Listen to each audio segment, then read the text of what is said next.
옛적의 산과들이 고요하던 때에 깊고 깊은 강원도 어느 산골 마을의 마음씨가 비단결처럼 고운 총각 만수와 그의 눈이 침침한 홀어머니가 작은 초가집에서 오순도순 살고 있었습니다. 마을은 사방이 높은 산으로 둘러싸여 있어 구름도 쉬어 넘어가고 해가 지면 금세 사방이 캄캄해지는 외진 곳이었지만 만수의 집에서는 늘 따뜻한 연기가 피어올랐습니다. 가난한 형편이라 끼니를 걱정해야 할 때도 많았으나 만수는 지극정성으로 어머니를 봉양하며 산에서 해온 쇳감을 장터에 내다 팔아 하루하루를 성실하게 살아가던 아주 착한 효자였습니다. 어머니는 그런 아들이 대견하면서도 30이 훌쩍 넘은 나이까지 장가도 못 가고 홀로 늙어가는 처지가 안타까워 밤마다 달림을 보며 우리만 숫짝 하나만 점지해달라고 간절히 기도를 올리곤 하였습니다.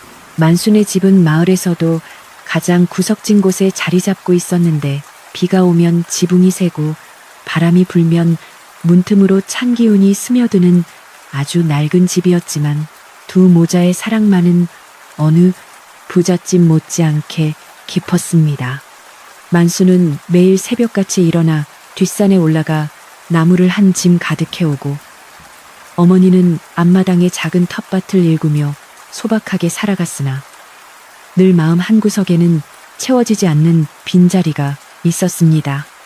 그것은 바로 집안을 밝혀줄 며느리와 아이들의 웃음소리였는데 만수는 자신의 처지를 잘 알기에 감히 혼인할 생각조차 품지 못하고 그저 묵묵히 도끼질을 하며 세월을 보내고 있었습니다. 어머니는 아들이 장터에 나갈 때마다 쌈짓돈을 한 푼 두 푼 모으며 언젠가는 아들이 예쁜 색시를 데려오기를 간절히 바라고 또 바랐던 것입니다. 어느덧 추운 겨울이 지나고 산천에 꽃이 피기 시작하는 따뜻한 봄날이 찾아왔을 때 만수는 평소보다 더 많은 나무를 해서 큰 장터가 열리는 아랫마을로 내려갈 채비를 서둘렀습니다. 어머니는 아들의 옷깃을 매만져주며 장터에 가면 맛있는 국밥이라도 한 그릇 사 먹고 오라고 신신당부하며 그동안 정성껏 모아온 낡은 주머니 하나를 아들의 손에 꼭 쥐어주었습니다. 그 주머니 속에는 만수가 한 푼 한 푼 모아 어머니께 드렸던 돈과 어머니가 태바느질을 해서 번 돈이 합쳐진 소중한 전 재산인 엽전 세냥이 들어 있었습니다. 만수는 어머니의 깊은 뜻을 알기에 처음에는 극구 사양했으나 아들의 장삭길을 응원하는 노모의 간절한 눈빛을 차마 외면하지 못하고 떨리는 손으로 그 돈을 소매 속에 깊이 갈무리하였습니다. 만수가 장터로 가는 길은 험하고 멀었지만 봄바람이 살랑살랑 불어오고 길가에 핀 진달래꽃이 방긋방긋 웃어주는 덕분에 발걸음은 생각보다 가볍게 산길을 따라 굽이굽이 이어졌습니다. 한참을 걸어 내려가니 멀리서 장터의 시끌벅적한 소리와 사람들의 웅성거림이 들려왔고 만수는 땀방울을 닦으며 드디어 큰 길가에 들어서자 활기찬 장터의 풍경이 눈앞에 펼쳐졌습니다.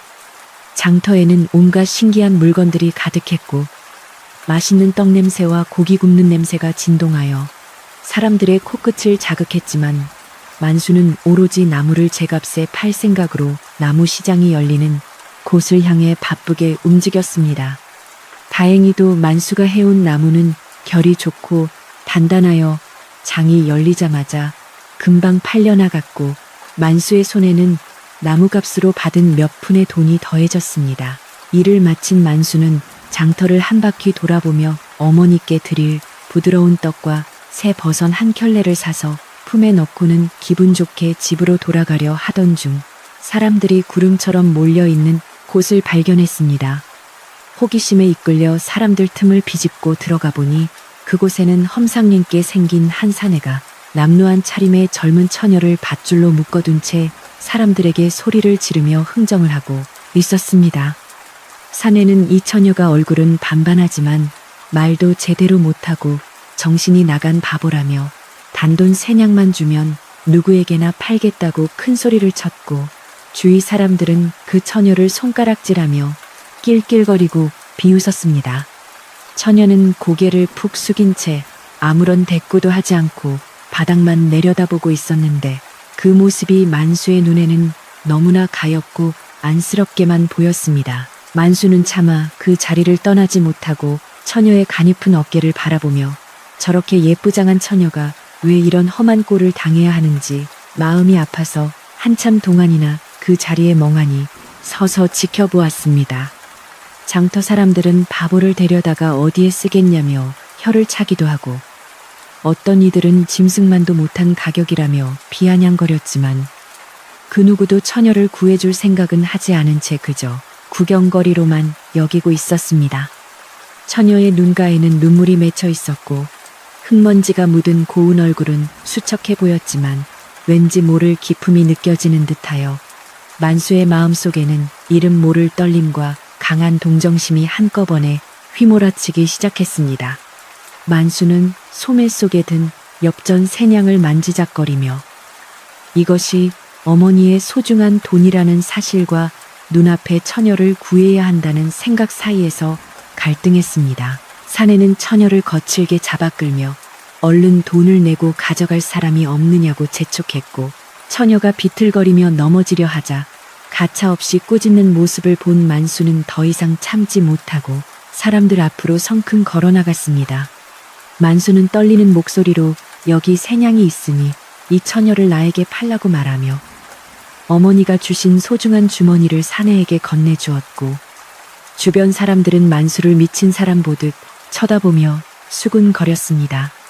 사내는 뜻밖의 횡재라는 듯 만수가 건넨 돈을 재빨리 챙기더니 밧줄을 풀어 만수에게 넘겨주고는 뒤도 돌아보지 않고 군중 속으로 사라졌으며 만수는 이제 자신의 곁에 남겨진 처녀를 조심스럽게 살폈습니다. 처녀는 여전히 고개를 숙인 채 말이 없었지만 만수가 건넨 따뜻한 눈길을 느꼈는지 아주 미세하게 어깨를 떨며 고마움을 표시하는 듯 보였습니다. 만수는 처녀에게 이제 걱정하지 말라고 다독이며 집으로 돌아가자고 말했지만 처녀는 그저 멍하니 만수를 바라볼 뿐 아무런 대답도 하지 않았고 그저 만수가 이끄는 대로 힘없이 발걸음을 옮길 뿐이었습니다. 장터 사람들은 만수의 뒤를 보며 바보를 새냥이나 주고 사다니 참으로 어리석은 놈이라며 비웃음을 멈추지 않았으나 만수는 그들의 말에 개의치 않고 처녀의 보폭에 맞춰 천천히 장터를 빠져나왔습니다. 해는 뉘엿뉘엿 지고 있었고 만수는 품속에 든 어머니의 선물과 새롭게 가족이 될지도 모를 처녀를 데리고 다시 굽이진 산길을 오르기 시작했는데 마음이 한결 가벼워지면서도 한편으로는 어머니께 무엇라 말씀드려야 할지 걱정이 앞섰습니다. 산길을 걷는 동안 처녀는 여전히 침묵을 지켰지만 만수가 험한 길을 지날 때마다 손을 잡아주면 수줍은 듯 그 손을 꼭 잡으며 따라왔습니다. 산속의 노을은 유난히 붉게 타올랐고 만수와 처녀의 그림자는 길게 늘어져 마치 한 쌍의 부부처럼 보였지만 만수는 처녀가 정말로 바보인지 아니면 무슨 사연이 있어 말을 아끼는 것인지 도통 알 길이 없었습니다. 만수는 길가에 핑들꽃을 하나 꺾어 처녀에게 건네주며 마을의 풍경과 어머니에 대한 이야기를 들려주었으나 처녀는 꽃을 받아들고 희미한 미소만 지을 뿐 여전히 입을 떼지 않아 만수는 조금 답답하기도 했습니다.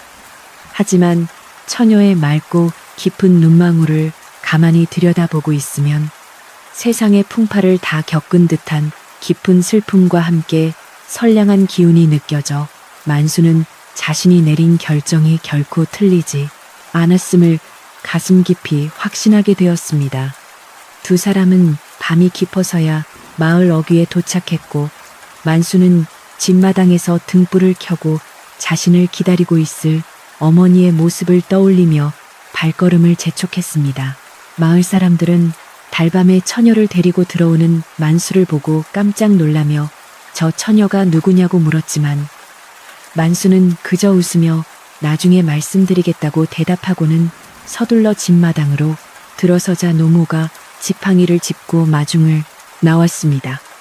노모는 아들의 곁에 낯선 기운이 느껴지자 눈을 가늘게 뜨고 누구를 데려왔느냐고 물었고, 만수는 어머니 앞에 무릎을 꿇고 장터에서 있었던 일들을 하나도 빠짐없이 진실하게 털어놓으며 용서를 구했습니다. 어머니가 장가를 가라고 주신 소중한 새냥으로 이 처녀를 구해왔노라고 말하며, 만수는 고개를 숙였고 노모는 한참 동안 말이 없다가 처녀의 손을 더듬더듬 찾아잡더니 차가운 손을 따뜻하게 감싸 쥐었습니다. 만수는 어머니가 화를 내실까봐 노심초사했으나 노모는 오히려 처녀의 가뭅은 손길을 느끼며 참으로 잘했다며 아들의 등을 다독여 주었습니다. 어머니는 처녀의 얼굴을 자세히 볼 수는 없었지만 손끝으로 전해지는 온기와 처녀의 차분한 숨소리만으로도 그녀가 심성이 착한 사람임을 단번에 알아차리고는 우리 집에 참 귀한 손님이 왔다며 처녀를 방 안으로 따뜻하게 맞이했습니다. 만수는 어머니의 넓은 도량에 감동하여 눈시울을 붉혔고, 처녀는 방에 들어서자마자 누가 시키지도 않았는데 구석에 놓인 빗자루를 들어 방을 쓸기 시작하는 모습을 보여 두 모자를 깜짝 놀라게 했습니다. 마을 사람들이 바보라고 불렀던 것과는 달리 처녀의 몸가짐은 아주 정갈하고 조심스러웠으며, 비록 말은 한마디도 하지 않았지만 어머니의 거동을 살피며 자리를 보살펴드리는 품행이 예사롭지 않았습니다. 만수는 처녀에게 연이라는 이름을 지어주기로 하고 이제부터 우리 식구가 되어 이곳에서 편히 지내자고 말하며 따뜻한 보리밥 한 그릇을 정성껏 차려내 주었습니다. 연희는 만수가 차려준 소박한 밥상을 마주하고 한참 동안 음식에서 피어오르는 김을 바라보다가 조심스럽게 수저를 들었는데, 그 식사하는 모습 또한 법도가 있고 우아하여 가난한 농가에서는 보기 드문 광경이었습니다. 어머니는 연희가 밥을 먹는 소리만 듣고도 이 아이는 보통 집안에서 자란 아이가 아님을 직감했지만 굳이 캐묻지 않고 그저 배불리 먹으라며 자신의 반찬을 연희의 밥그릇에 얹어주며 진심 어린 애정을 쏟았습니다. 연희는 밥을 다 먹고 나서 정성스럽게 그릇을 치우고 마당에 나가 물을 길어오는 등 집안일을 돕기 시작했는데, 만수는 그런 연희의 모습을 보며 장터 사내가 왜 그녀를 바보라고 불렀는지 도무지 이해할 수가 없었습니다. 연희가 말을 하지 않는 것은 사실이었으나 그녀의 행동 하나하나에는 깊은 배려와 지혜가 담겨 있었고, 만수는 그런 그녀를 지켜보는 것만으로도 마음이 훈훈해지는 것을 느꼈습니다. 그날 밤 만수는 문간방에서 잠을 청하며 오늘 하루 일어난 마법 같은 일들을 되새겨 보았고, 어머니가 주신 새냥이 연이라는 소중한 인연을 데려다 주었음에 감사하며 조용히 눈을 감고 단잠에 빠져들었습니다. 옆방에서는 어머니와 연희가 나란히 누워 잠자리에 들었는데, 어머니는 연희의 머리카락을 쓰다듬으며 고생 많았다며 이제부터 내가 내 애미가 되어주겠다고 나지막이 속삭여 주었고, 연희는 그 품에서 소리 없이 눈물을 흘렸습니다. 어두운 밤이었지만 만수의 초가집 주변에는 평소보다 더 밝은 달빛이 머물며 세 사람의 새로운 시작을 축복하는 듯했고, 산들바람은 나뭇잎을 흔들며 이들의 앞날에 펼쳐질 놀라운 일들을 예고하는 듯 소곤거렸습니다. 하지만 마을에는 이미 만수가 삼냥을 주고 바보 며느리를 사왔다는 소문이 발없는 말이 되어 빠르게 퍼져나가기 시작하며 평화롭던 만수네 집에 새로운 바람이 불어오고 있었습니다. 다음날 아침 만수가 눈을 떴을 때 집안 풍경은 평소와는 사뭇 달랐는데, 마당은 이미 깨끗하게 쓸려 있었고 부엌에서는 구수한 된장찌개 냄새가 진동하며 어머니와 연희가 함께 아침 식사를 준비하는 소리가 들려왔습니다. 만수는 서둘러 마당으로 나가 연희가 장독대를 정성스럽게 닦고 있는 모습을 보며 그녀의 손길이 닿는 곳마다 빛이 나는 것 같은 착각에 빠졌고, 연희는 만수를 발견하자 수줍게 고개를 숙여 인사를 건넸습니다. 연희는 여전히 입을 열어 말을 하지는 않았지만 눈빛만으로도 만수의 안부를 묻는 듯했고, 만수는 그런 연희에게 고맙다는 인사를 하며 평소보다 더 활기차게 산으로 갈 채비를 서둘렀습니다. 어머니는 아침상을 물리며 연희가 비록 말은 못해도 일솜씨가 야무지고 어른 공경할 줄 안다며 만수에게 연희를 아내로 맞아 정식으로 혼례를 올리는 게 어떻겠냐고 조심스럽 물었습니다. 만수는 어머니의 제안에 가슴이 두근거렸지만 혹여나 연희가 원하지 않는 혼인을 하게 되어 상처를 입지는 않을까 걱정되어 선뜻 대답하지 못하고 연희의 의사를 먼저 물어보는 것이 도리라고 생각하여 연희의 곁으로 다가갔습니다. 만수는 연희에게 비록 우리 집이 가난하고 보잘것없지만 내가 평생 당신을 지켜주고 아껴주겠노라고 진심을 다해 고백했고, 연희는 만수의 눈을 한참 동안 응시하다가 천천히 고개를 끄덕이며 만수의 손을 자신의 뺨에 가져다 대었습니다. 연희의 승낙에 만수는 세상을 다 얻은 듯 기뻤고, 노모 또한 두 사람의 손을 겹쳐 잡게 하며 이제야 죽어도 여한이 없다고 기뻐하며 마을 사람들에게 떡을 돌려 두 사람의 인연을 알리기로 결심했습니다. 그렇게 만수와 연희는 정식으로 부부의 인연을 맺게 되었고, 만수네 집에는 가난 속에서도 진정한 행복의 씨앗이 심어져 조금씩 싹을 틔우기 시작하며 새로운 삶의 장이 열렸습니다. 그러나 행복도 잠시 만수가 바보 며느리를 데려왔다는 소식은 마을의 심술림은 사람들의 입방아에 오르내렸고, 특히 만수네의 작은 땅을 탐내던 먼 친척 박당숙은 이 소식을 듣고 묘한 미소를 지으며 음모를 꾸미기 시작했습니다. 박당숙은 만수가 정신이 온전치 못한 여자를 데려와 집안에 망신을 시키고 있다며 마을 사람들을 선동했고, 조만간 그 여자가 집안의 재물을 훔쳐 달아나거나 불길한 일을 몰고 올 것이라고 헛소문을 퍼뜨려 마을 분위기를 험악하게 만들었습니다. 만수는 마을 사람들의 따가운 시선을 느끼면서도 연희를 믿고 의지하며 묵묵히 자신의 일을 해나갔지만, 연희는 마을 사람들의 비웃음 섞인 소리를 들을 때마다 슬픈 표정을 지으며 더욱 자신을 낮추고 집안일에만 몰두하였습니다. 연희는 집 안팎을 돌보며 틈틈이 어머니의 눈을 씻어드릴 약초를 구하러 산을 오르내리기도 했지만, 사람들은 그런 연희의 행동을 보며 산속에서 귀신과 대화하는 바보라고 손가락질을 멈추지 않았습니다. 어느 날 오후 만수가 시장에 간 사이 박당숙이 만수네 집을 방문하여 노모에게 저런 근본 없는 바보 며느리는 당장 내쫓아야 집안이 평안해질 것이라고 겁을 주었으나, 노모는 박당숙의 말을 단칼에 거절하며 연희는 하늘이 보내준 보배라고 맞섰습니다.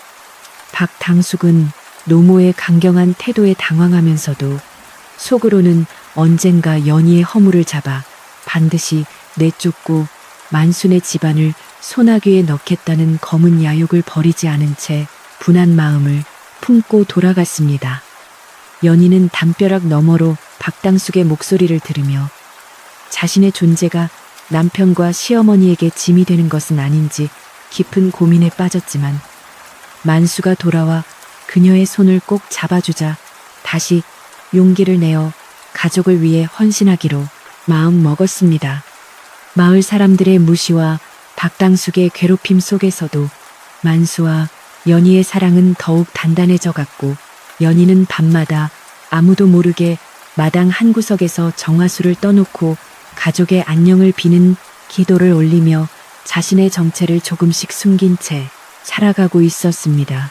만수는 연희가 해주는 밥을 먹으면 기운이 펄펄 났고, 연희가 고쳐준 옷을 입으면 추운 겨울 산길도 거뜬히 견뎌낼 수 있을 만큼 연희의 보살핌은 정교하고 따뜻하여 만수는 그녀가 정말 바보가 맞는지 의심스러울 정도였습니다. 연희는 말을 하지 않았지만 만수가 힘들 때면 말없이 어깨를 주물러주고 기쁠 때면 눈으로 함께 웃어주며 만수의 가장 든든한 조력자가 되어주었기에 만수는 세상 그 무엇보다 연희를 소중하게 여겼습니다. 하지만 연희의 침묵이 길어질수록 마을 사람들의 의심은 깊어만 갔고, 심지어 어떤 이들은 연희가 밤마다 여우로 변해 마을 가축들을 잡아먹는다는 터무니없는 괴담까지 만들어내어 만순의 집을 압박하기 시작했습니다. 만수는 이러한 소문들에 화가 났지만 연희는 오히려 만수를 진정시키며 묵묵히 인내하는 모습을 보였고, 그런 그녀의 의연한 태도는 오히려 만수에게 더 큰 믿음을 심어주어 두 사람 사이의 신뢰는 그 어떤 비바람에도 흔들리지 않게 되었습니다. 시간이 흘러 마을에 큰 가뭄이 들어 농사가 힘들어지자 사람들의 원망은 자연스럽게 외지인인 연희에게 향하게 되었고, 박당숙은 이를 기회로 삼아 마을 회의를 열어 연희를 마을에서 내쫓아야 한다고 강력하게 주장하며 분위기를 몰아갔습니다. 만수는 마을 사람들 앞에 나서서 연희는 아무런 잘못이 없으며 오히려 우리 집안을 살려준 은인이라고 항변했지만, 가뭄에 지친 사람들은 만수의 말을 들으려 하지 않고 연희를 불길한 징조로 몰아붙이며 험악한 분위기를 조성했습니다. 이때 마을의 최고 어르신이자 지혜롭기로 소문난 이 할머니가 지팡이를 짚고 나타나 사람들을 꾸짖으며 겉모습과 소문만으로 사람을 판단하지 말라고 충고하여 간신히 상황은 일단락되었으나 여전히 연희를 향한 눈초리는 가시지 않았습니다. 연희는 이 모든 소동을 조용히 지켜보며 이제는 자신이 결단을 내려야 할 때가 왔음을 직감했고, 그날 밤 만수에게 알 수 없는 의미심장한 미소를 지어 보이며 평소보다 정성스럽 집안 곳곳을 정리하기 시작했습니다. 이 할머니는 만수를 따로 불러 연희의 눈빛이 비범하니 끝까지 그녀를 믿고 지켜주라고 당부하며 저 며느리가 장차 이 마을과 만순의 집안에 큰 복을 가져다 줄 귀인임을 암시하는 말을 남겨 만수의 마음을 다잡게 해주었습니다.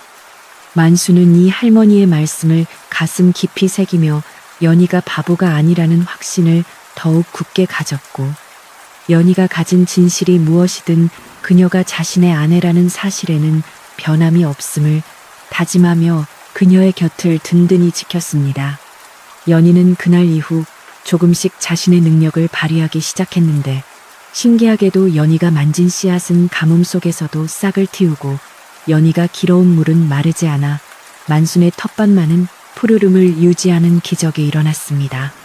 사람들은 이를 보고 더욱 수군거렸지만 만수와 노모는 연희가 가진 신비로운 힘이 자신들을 향한 진심 어린 사랑에서 비롯된 것임을 알고 그녀를 더욱 아끼며 보살피는 데 정성을 다했습니다. 마을의 아침은 평소와 다름없이 밝아왔지만 담장 너머로 흐르는 공기는 어딘지 모르게 차갑고 무거운 기운이 감돌기 시작하며 만순의 집을 에워싸고 있었습니다.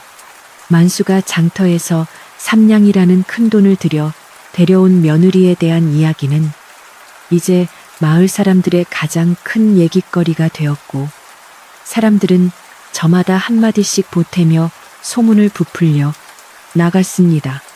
연희는 아무런 대꾸도 없이 묵묵히 마당을 쓸고 물을 길어왔지만 그녀의 침묵은 사람들에게 오히려 더 큰 호기심과 불신을 불러일으키는 원인이 되었으며, 평화롭던 만순의 집 주변에는 보이지 않는 시선의 그물이 촘촘하게 쳐지기 시작했습니다. 만수는 그런 분위기를 눈치챘음에도 불구하고 연희의 맑은 눈망울을 믿으며 매일 아침 산으로 향했지만 마음 한구석에는 불안함이 안개처럼 자욱하게 피어올랐습니다. 마을 안악들이 모이는 우물가는 평소보다 훨씬 더 시끌벅적했으며 그 중심에는 언제나 남의 집 사정에 밝고 입담이 험하기로 소문난 박씨, 아내가 자리를 잡고 앉아 있었습니다. 그녀는 연희가 물을 길러올 때마다 위아래로 훑어보며 세상에 저런 바보를 3냥이나 주고 데려오다니, 만순에도 이제 끝장이라며 혀를 차는 소리를 동네방네 울려 퍼지게 했습니다. 연희는 그들의 비아냥거림을 다 듣고도 그저 살짝 고개를 숙여 인사만 할 뿐 어떤 변명이나 화도 내지 않아 사람들은 그녀가 정말로 머리가 모자란 것이 틀림없다고 확신하게 되었습니다. 우물가에서 시작된 비웃음은 바람을 타고 온 마을로 번져나갔고, 사람들은 이제 만순의 집 앞을 지날 때마다 불길한 것을 보는 듯한 표정을 지으며 발걸음을 서둘렀습니다. 이러한 마을의 분위기를 틈타 평소 만순의 작은 밭과 집터에 눈독을 들이고 있던 박당숙이 본격적으로 자신의 검은 속내를 드러내며 행동을 개시하기 시작했습니다. 박당숙은 먼 친척이라는 명분을 내세워 만순의 집안의 대를 이어야 할 중차대한 일을 만수가 망치고 있다며 마을 장정들을 모아놓고 은밀한 불만을 토로하기 시작했습니다. 그는 만수가 데려온 여자가 어디서 왔는지도 모르는 근본 없는 사람일 뿐만 아니라 마을의 정기를 흐트러뜨려 조만간 큰 재앙이 닥칠 것이라는 억지 주장을 펼치며 사람들의 공포를 자극했습니다. 박당숙의 말은 가뭄으로 민감해진 마을 사람들의 마음에 불을 지폈고 사람들은 만순애가 마을 전체에 해를 끼칠지도 모른다는 막연한 두려움에 사로잡히게 되었습니다. 박당숙은 만수가 산으로 나무를 하러 가고 집에는 눈이 침침한 노모와 연희만 남은 시간을 골라 만순의 집으로 찾아와 대문을 거칠게 두드리며 소란을 피우기 시작했습니다. 그는 마당으로 나온 노모를 향해 삿대질을 하며 어찌하여 집안에 저런 요물을 들여 동네 망신을 시키느냐고 소리를 높였고 노모는 당황하여 지팡이를 짚은 손을 파르르 떨었습니다. 박당숙은 연희를 가리키며 저 바보 계집이 들어온 뒤로 마을물이 마르고 산짐승들이 울부짖는 것을 보지 못했느냐며 당장 저 여자를 내쫓지 않으면 가문의 이름으로 당신들을 추방하겠다고 엄포를 놓았습니다. 노모는 겁이 났지만 연희가 그동안 자신에게 보여준 지극정성을 떠올리며 우리 연희는 바보가 아니라 복덩이라며 힘겹게 박당숙의 기세에 맞서려 애를 썼습니다. 연희는 부엌문 틈으로 이 광경을 조용히 지켜보고 있었는데 그녀의 눈빛은 평소의 어수룩함과는 달리 아주 깊고 서늘한 빛을 띠며 박당숙의 일거수일투족을 살피고 있었습니다. 그녀는 박당숙이 노모를 위협하며 흔드는 지팡이 끝과 그의 욕심 가득한 눈빛을 보며 자신이 여기서 물러서면 사랑하는 가족이 위험해질 것임을 직감하고 있었습니다. 그러나 연희는 아직은 때가 아님을 알고 다시 표정을 갈무리한 뒤 멍한 표정으로 부엌에서 나와 박당숙에게 찌그러진 바가지에 물 한 잔을 떠서 내밀었습니다. 박당숙은 바보가 자신을 놀리는 것이냐며 바가지를 쳐서 엎어버렸고 물은 노모의 신발 위로 쏟아졌지만 연희는 그저 고개를 갸우뚱하며 다시 부엌으로 들어갈 뿐 아무런 동요도 보이지 않았습니다. 박당숙의 행패가 날로 심해지자 마을에서 가장 높은 어르신이자 세상의 이치를 꿰뚫어 본다는 이 할머니가 지팡이를 짚고 천천히 만순의 집 마당으로 들어서며 소란을 잠재웠습니다. 이 할머니는 마을의 온갖 대소사를 결정짓는데 큰 영향력을 가진 분으로 박당숙도 함부로 대할 수 없는 위엄을 갖추고 있었기에 할머니가 나타나자 박당숙은 슬그머니 기세가 꺾였습니다. 이 할머니는 노모의 손을 잡아 진정시킨 뒤 씩씩거리며 서 있는 박당숙을 향해 사람의 눈은 때로 보배를 몰라보는 법이니 함부로 입을 놀려 업보를 쌓지 말라고 따끔하게 일침을 가했습니다.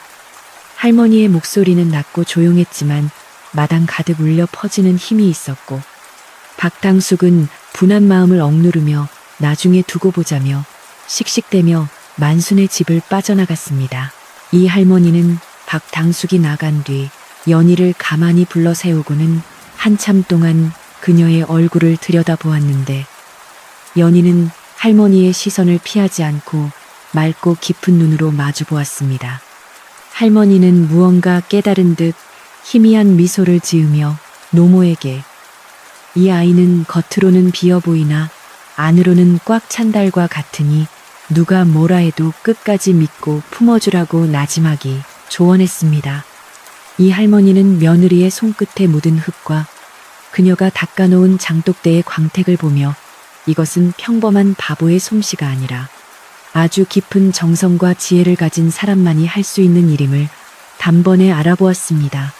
할머니는 만수가 돌아오면 전해주라며 품속에서 작은 주머니 하나를 꺼내 노모에게 쥐어주고는 뒤도 돌아보지 않고 천천히 만순의 집을 떠나 자신의 처소로 향했습니다. 그날 저녁 만수가 산에서 내려왔을 때 집안 분위기는 평소보다 더욱 가라앉아 있었고 어머니로부터 낮에 있었던 박당숙의 행패와 이 할머니의 방문 이야기를 전해 듣게 되었습니다. 만수는 자신 때문에 어머니와 연희가 험한 꼴을 당한 것에 대해 억장이 무너지는 심정이었고 분노로 인해 주먹을 꽉 쥐었지만 연희가 다가와 그의 거친 손을 따뜻하게 감싸 쥐었습니다. 연희는 만수의 눈을 바라보며 마치 아무 일도 없었다는 듯 평온한 미소를 지어 보였고 그 신비로운 평온함에 만수는 끓어오르던 분노가 마법처럼 가라앉는 신기한 경험을 하게 되었습니다.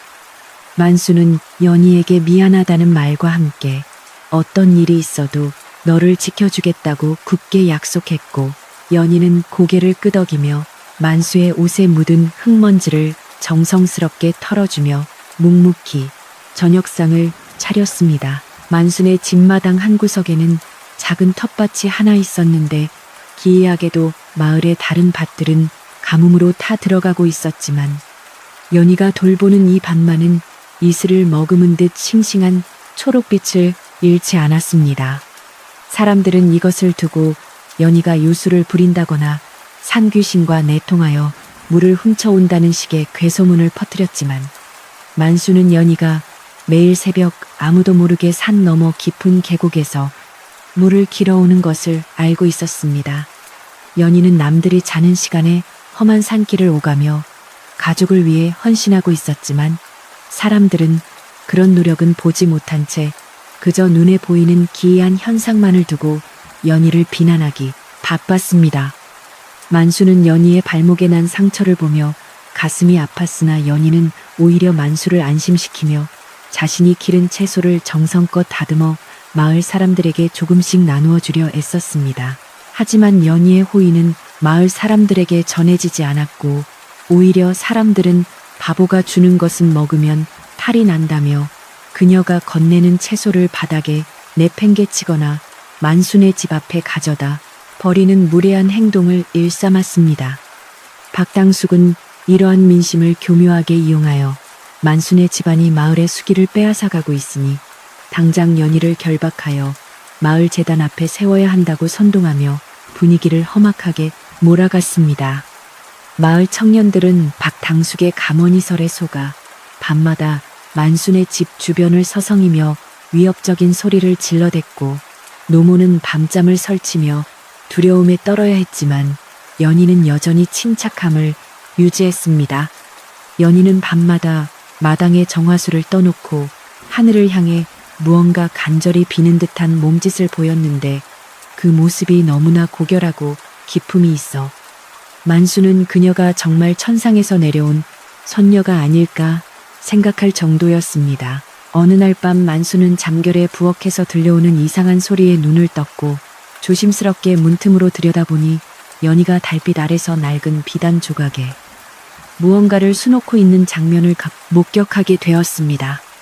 평소 바보처럼 굴던 모습은 간데없고 바늘을 놀리는 연희의 손동작은 마치 살아있는 나비가 춤을 추듯 정교하고 빨랐으며 그녀가 수놓은 꽃들은 금방이라도 향기를 내뿜으며 피어날 듯 생생했습니다. 만수는 숨을 죽이고 그 광경을 지켜보았는데 연희의 옆모습은 세상을 통달한 귀부인처럼 우아했고 그녀의 입술에서는 아주 가지프지만 아름다운 노랫가락이 흘러나오고 있었습니다. 만수는 연희가 왜 이런 능력을 숨기고 바보 행세를 하며 장터에서 삼냥에 팔려야 했는지 도무지 이해할 수 없었지만 그녀가 가진 아픔이 얼마나 깊을지 짐작하며 차마 방 안으로 들어가지 못했습니다. 다음 날 마을에는 연희가 밤마다 귀신과 춤을 추며 마을을 저주한다는 소문이 박당숙의 입을 통해 더욱 구체적으로 퍼져나갔고 사람들은 이제 대놓고 만수네 집으로 돌을 던지기까지 하는 지경에 이르렀습니다. 만수는 더 이상 참지 못하고 마을 광장으로 달려가 우리 아내는 바보도 아니고 요물도 아니라고 소리쳤지만 사람들의 비웃음과 냉소만이 그를 반길 뿐이었으며 박당숙은 오히려 만수를 비웃으며 증거를 대보라고 압박했습니다. 만수는 어젯밤 보았던 자수 조각을 떠올렸으나 그것을 공개하면 연희의 비밀이 탄로나 그녀가 위험해질까봐 입을 다물 수밖에 없었고, 그런 만수의 태도는 사람들에게 오히려 의심만 가중시켰습니다. 연희는 상처 입은 만수가 돌아오자 그의 옷에 묻은 흙을 닦아주며 슬픈 눈으로 그를 바라보았고, 만수는 그녀를 품에 안고 세상이 다 너를 버려도 나는 너를 버리지 않겠다고 울먹이며 맹세했습니다. 마을의 가뭄은 더욱 심해져 우물조차 바닥을 드러내기 시작했고, 마을 사람들의 인내심은 한계에 다다랐으며 박당숙은 이를 기회로 삼아 대규모 마을 회의를 소집하여 연희를 처리할 계획을 세웠습니다. 그는 만순의 며느리를 마을 밖 산속 동굴에 가두거나 멀리 내쫓지 않으면 마을 전체가 멸망할 것이라고 겁박했고, 절망에 빠진 사람들은 하나둘씩 박당숙의 의견에 동조하며 횃불을 준비하기 시작했습니다. 이 소식을 들은 이 할머니는 다시 한번 만순의 집을 방문하여 만수에게 이제 폭풍우가 몰려올 것이니 마음을 단단히 먹으라고 경고하며 연희에게는 네가 가진 진실의 힘을 보여줄 때가 멀지 않았음을 넌지시 알려주었습니다. 연희는 할머니의 말씀을 듣고 조용히 절을 올렸으며 그녀의 눈빛에는 이제껏 보지 못했던 강단 있는 결의가 서리기 시작하여 보는 이로 하여금 경외심을 느끼게 만들었습니다. 박당숙은 마을 장정들을 이끌고 만순의 집 앞에 나타나 연희를 당장 끌어내라고 소리를 질렀으며, 만순은 대문 앞을 가로막고 서서 내 몸을 베기 전에는 한 발짝도 들어올 수 없다며 도끼를 들고 결사항전의 태세를 갖추었습니다. 마을 사람들은 만수의 기세에 잠시 주춤했으나 박당숙이 앞장서서 만수를 밀어붙이며 바보 하나 때문에 마을 사람 전체를 죽일 셈이냐고 선동하자 분위기는 순식간에 살벌하게 변했습니다. 노모는 방 안에서 벌벌 떨며 우리 며느리 좀 살려달라고 애원했지만 분노한 군중의 귀에는 노모의 가냘픈 외침이 들리지 않았고, 연희는 담담하게 방에서 나와 만수의 옷자락을 잡으며 그를 진정시켰습니다. 연희는 만수를 뒤로 물러나게 한 뒤 마을 사람들 앞에 섰는데, 그녀의 몸에서 뿜어져 나오는 위험에 압도당한 사람들은 잠시 숨을 죽이고 그녀의 다음 행동을 주시하기 시작했습니다. 연희는 아무 말도 하지 않았지만 그녀가 땅바닥에 나뭇가지로 글을 쓰기 시작하자 그를 아는 몇몇 마을 사람들이 깜짝 놀라며 그녀 주위로 몰려들었고, 그녀가 써내려간 문구들은 마을의 가뭄을 해결할 방법과 박당숙의 비리를 암시하는 내용이었습니다. 사람들은 바보인 줄 알았던 여자가 유려한 필체로 글을 쓰는 것을 보고 경악을 금치 못했으며, 박당숙은 당황하여 이것은 귀신의 장난이라며 글을 지워버리려 했으나 이미 사람들의 의심은 박당숙에게로 향하기 시작했습니다. 연희는 박당숙의 눈을 똑바로 응시하며 한 걸음씩 다가갔고, 박당숙은 그 기세에 눌려 뒷걸음질 치다 넘어졌으며, 사람들은 처음으로 연희의 존재에 대해 의문을 품고 그녀의 말에 귀를 기울이려 했습니다. 하지만 박당숙은 이대로 물러설 수 없다며 내일 정오의 마을 재단 앞에서 정식으로 판가름을 내자고 제안했고, 연희는 고개를 끄덕여 그 제안을 수락하며 폭풍전야와 같은 긴장감을 고조시켰습니다. 그날 밤 만순의 집은 어느 때보다 고요했지만 세 사람의 마음 속에는 수만 가지 생각이 오갔으며, 만수는 연희의 손을 꼭 잡고 내일 무슨 일이 있어도 내가 네 곁을 지키겠다고 다짐하며 밤을 지새웠습니다. 노모는 연희를 위해 새로 지은 깨끗한 옷을 꺼내어 정성껏 다듬어 놓았고, 연희는 그런 노모의 마음을 알기에 밤새도록 글 공부와 수놓기를 멈추지 않으며 내일 벌어질 운명의 대결을 준비했습니다. 마을 사람들도 잠을 이루지 못한 채 과연 바보 며느리의 정체가 무엇인지에 대해 설왕설래하며 내일이 오기만을 기다렸고, 일부 사람들은 박당숙의 그동안의 행실을 되짚어보며 연희에게 우호적인 태도로 돌아서기도 했습니다. 어두운 밤하늘에는 별들이 유난히 총총하게 빛나고 있었고 만수의 집 마당에 피어난 이름 모를 들꽃들은 내일 있을 진실의 승리를 예견하는 듯 향기를 머금은 채 달빛 아래서 조용히 흔들리고 있었습니다. 이 할머니는 자신의 방에서 만순의 쪽을 바라보며 이제 드디어 보석이 진흙 속에서 나올 시간이 되었구나 하며 혼잣말을 중얼거렸고 그녀의 손에는 오래된 문서 한 장이 들려 있었는데 그것은 연희의 가문과 관련된 중요한 열쇠였습니다. 할머니는 박당숙의 탐욕이 어떻게 무너질지를 이미 예견하고 있었으며 진정으로 순수한 마음을 가진 만수와 연희가 겪어온 고난이 이제는 큰 복으로 바뀌어 마을 전체를 적셔줄 단비가 될 것임을 확신하고 있었습니다. 마을의 가뭄은 최고조의 달에 대지는 갈라지고 인심은 흉흉했지만 만순의 집에서 피어오르는 작은 등불 하나는 절망 속에서도 희망의 빛을 잃지 않은 채 묵묵히 타오르며 새벽을 기다리고 있었습니다. 연희는 마지막 바느질을 마친 뒤 정성스럽게 수놓은 비단 조각을 품에 넣고는 창밖으로 보이는 만수의 뒷모습을 보며 처음으로 소리 없이 사랑한다는 말을 입모양으로 내뱉으며 미소 지었습니다. 다음날 새벽 만수는 일찍 일어나 연희를 위해 따뜻한 숭늉을 끓여 대접했고 연희는 그 숭늉을 마시며 만수의 진심 어린 사랑을 다시 한번 가슴 깊이 새기며 오늘 마주할 시련을 이겨낼 용기를 얻었습니다.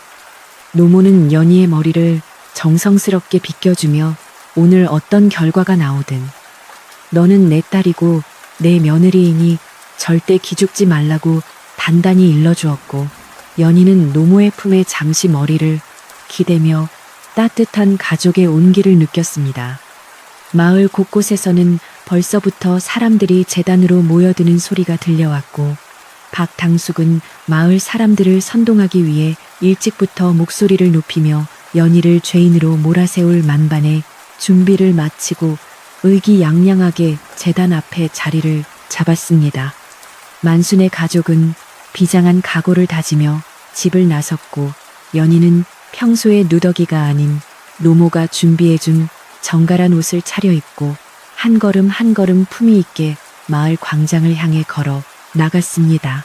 마을 사람들은 연희의 달라진 모습에 넋을 잃고 바라보았는데 그녀의 걸음걸이와 자태는 더 이상 바보가 아니라 마치 궁궐에서 나온 귀한 아기씨처럼 고결하고 위풍당당하여 사람들은 본능적으로 길을 열어주었습니다.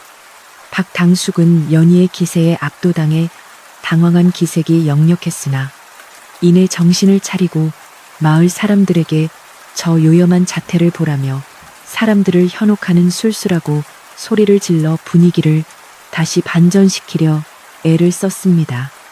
만수는 연희의 곁에서 듬직하게 버티고 서서 마을 사람들의 험한 말들을 온몸으로 막아냈고 이 할머니가 제단 중앙에 앉아 이제 판결을 시작하겠다고 선언하자 장내는 쥐 죽은 듯 조용해졌습니다.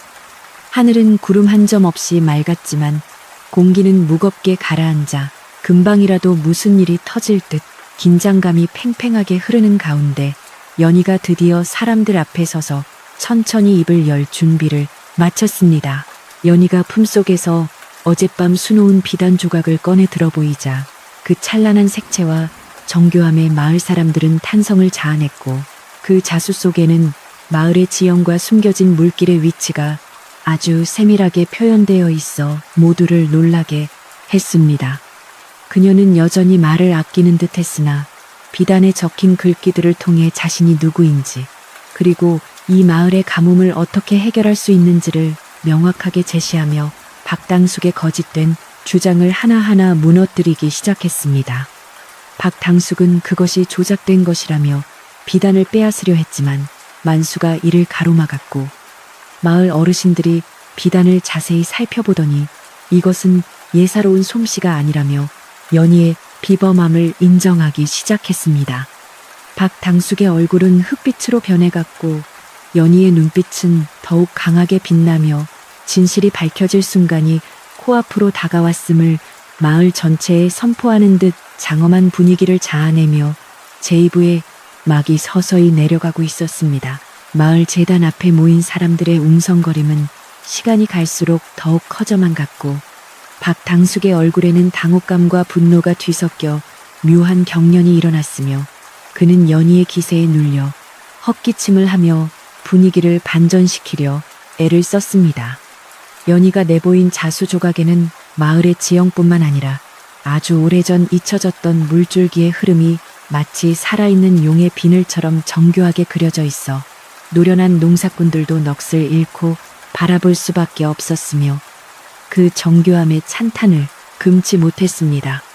만수는 연희의 어깨를 감싸 안으며 그녀가 보여주는 이 놀라운 재능이 마을을 구하기 위한 진심임을 사람들에게 호소했지만 여전히 몇몇 사람들은 박당숙의 눈치를 보며 수군거림을 멈추지 않은 채 긴장감을 늦추지 않았습니다. 이 할머니는 제단 위에서 지팡이를 가만히 두드리며 모두 정숙하라고 호령한 뒤 연희가 내민 비단을 하나하나 짚어보며 그 속에 담긴 깊은 뜻과 마을의 안녕을 살피기 시작했고 사람들은 그 엄숙한 광경에 숨을 죽였습니다. 신기하게도 연희가 가리킨 땅의 지점에서는 미세하게 습기가 올라오는 듯했고 마을 사람들은 가뭄으로 바짝 말라버린 땅에서 어떻게 이런 일이 일어날 수 있는지 의아해하며 발걸음을 옮겨 그곳을 직접 확인하려 몰려들었습니다. 연희는 여전히 한마디 말도 하지 않았지만 그녀의 손가락이 가리키는 방향마다 마을의 고질적인 가뭄 문제를 해결할 중요한 실마리가 숨겨져 있었고 사람들은 서서히 박당숙의 선동보다는 연희의 몸짓에 더 큰 관심을 보였습니다. 박당숙은 다급해진 나머지 저것은 분명히 산귀신의 요술이며 저 여자가 밤마다 산으로 올라가 사악한 기운을 빌려온 것이라고 소리를 질렀지만 그의 목소리는 이제 예전만큼 사람들의 마음을 파고들지 못하고 허공에 흩어질 뿐이었습니다. 만수는 박당숙을 향해 더 이상 우리 아내를 모함하지 말라고 엄중히 경고하며 연희가 그동안 우리 집안과 마을을 위해 얼마나 헌신했는지를 증명할 살아있는 증인들이 여기 많다며 당당하게 맞서 싸웠습니다. 그때 마을 한구석에서 연희의 도움을 남몰래 받았던 가난한 과부 한 명이 용기를 내어 사람들 앞으로 나오더니 연희가 자신의 하나뿐인 병든 소를 정성으로 고쳐주었던 기적같 이를 털어놓기 시작했습니다. 모두가 죽을 것이라고 포기했던 소였지만 연희가 산에서 캐온 이름 모를 약초를 지식여 먹이고 밤새도록 외양간 소의 곁을 지키며 정성을 다하자 다음날 아침 소가 거뜬히 일어나 여물을 먹었다는 아주 놀라운 이야기였습니다. 이 이야기가 시작되자 여기저기서 연희의 은밀한 선행을 목격했던 마을 사람들이 하나둘씩 입을 열기 시작했고 마을 광장은 어느덧 연희에 대한 찬사와 의구심이 뒤섞인 기묘하면서도 뜨거운 분위기로 가득 찼습니다. 연희는 자신을 향한 사람들의 시선이 비난에서 경애로 변해가는 것을 느끼면서도 그저 담담하게 고개를 숙일 뿐이었고 그 고결한 침묵은 오히려 100마디 말보다 더 큰 진실에 무게를 담아 사람들의 가슴을 깊게 울렸습니다. 박당숙은 상황이 자신에게 불리하게 돌아가자 마지막 수단으로 연희가 훔친 물건을 가지고 있을 것이라며 그녀의 보따리를 당장 뒤져야 한다고 억지를 부리며 만순의 집안에 명예를 더럽히는 막말을 쏟아내기 시작했습니다. 그는 연희가 명문가에서 도망친 노비이거나 혹은 나라에 큰 죄를 지은 대역죄인의 자손일지도 모른다는 흉흉한 소문을 다시금 꺼내들며 사람들의 호기심과 막연한 두려움을 자극하려 했으나 연희는 오히려 자신의 보따리를 스스로 풀어헤쳤습니다. 보따리 안에는 빛바랜 낡은 옷가지 몇 벌과 함께 아주 오래된 가문의 문장이 세밀하게 새겨진 옷가락지 하나가 나왔는데 그것을 본 마을 어르신들은 모두 자리에 얼어붙은 듯 멈춰 서서 그 영롱한 빛깔을 바라보았습니다.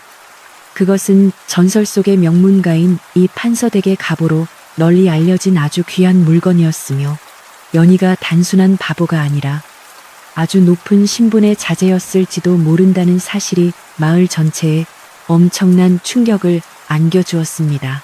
옷가락지의 푸른 광채가 제단 위에 눈부시게 비치자 갑자기 맑았던 하늘에서 먹구름이 순식간에 몰려오기 시작했고 메마른 대지 위로 서늘하면서도 시원한 바람이 불어오며 가뭄에 지친 마을 사람들의 거친 피부를 부드럽게 어루만졌습니다. 사람들은 이것이 연희의 정체와 관련이 있는 범상치 않은 천기라며 놀라워했고 박당숙은 사시나무 떨듯 손발을 떨며 이 모든 것이 우연일 뿐이라고 악을 썼지만 하늘의 기운은 이미 연희를 중심으로 장엄하게 소용돌이치고 있었습니다. 만수는 연희의 떨리는 손을 꼭 잡으며 비록 그녀의 과거가 무엇이든 지금 내 곁에 있는 이 여인이 나의 소중하고 유일한 아내임을 다시 한번 만천하에 공포하며 박당숙의 모든 비열한 음모를 종식시키려 했습니다. 연희는 비로소 남편 만수를 바라보며 아주 희미하게 입술을 달싹였는데 그녀의 입에서 흘러나온 가리픈 소리는 마치 천년의 침묵을 깨는 듯한 신비로운 울림을 지니고 있어 주변 모든 사람을 단숨에 숨죽이게 만들었습니다. 연희는 드디어 닫혀있던 입을 열어 조용하지만 또박또박한 어조로 박당숙이 그동안 마을의 공동 수로를 몰래 막아 자신의 눈으로만 물을 돌렸던 추악한 비리를 사람들 앞에서 조목조목 지적하며 진실을 밝히기 시작했습니다. 바보인 줄만 알았던 그녀의 목소리는 은쟁반에 옷구슬이 굴러가는 듯 청아하면서도 엄격한 법도가 서려 있었고 그녀가 내놓은 구체적인 정황 증거들은 박당숙을 꼼짝 못하게 만들 만큼 정확하고 예리하여 모두를 경악게 했습니다. 마을 사람들은 연희의 유창하고 기품 있는 말솜씨에 한 번 놀라고 박당숙의 추악한 배신행위에 두 번 놀라며 분노의 화살을 박당숙에게로 돌리기 시작했고 평화롭던 재단 앞은 순식간에 성난 민심의 아수라장으로 변했습니다.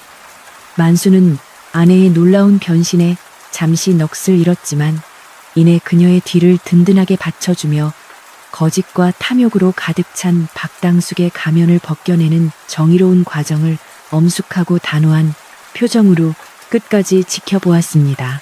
연희가 밝힌 가슴 아픈 사연에 따르면 그녀는 원래 한양에서 이름난 선비 가문의 외딸이었으나 간신들의 비열한 모함으로 가문이 풍비박산나고 아버지를 잃은 뒤 관비로 끌려갈 가혹한 처지에 놓였던 신분이었습니다. 그녀는 가문의 마지막 명예를 지키고 모진 목숨을 이어가기 위해 일부러 바보 행세를 하며 장터를 떠돌며 모진 세월을 견뎠고 그러던 중 만수의 순수하고 따뜻한 마음을 보고 그를 따라 이곳 산골 마을까지 들어오게 된 것이었습니다. 그녀는 자신을 단돈 3냥에 사온 만수의 따뜻한 손길과 배려가 무너진 자신의 삶을 다시 일으켜 세워준 이 세상 유일한 구원의 빛이었음을 눈물로 고백하며 고개를 숙였고 사람들은 그녀의 기구한 운명에 숙연해졌습니다. 만수는 그녀의 아픈 과거를 직접 듣고 가슴이 찢어지는 듯한 통증을 느꼈지만 이제는 자신이 그녀의 단단한 방패가 되어 평생을 지켜주리라. 마음속으로 다시 한번 굳게 맹세하며 연희의 가리픈 손을 더욱 꽉 쥐었습니다.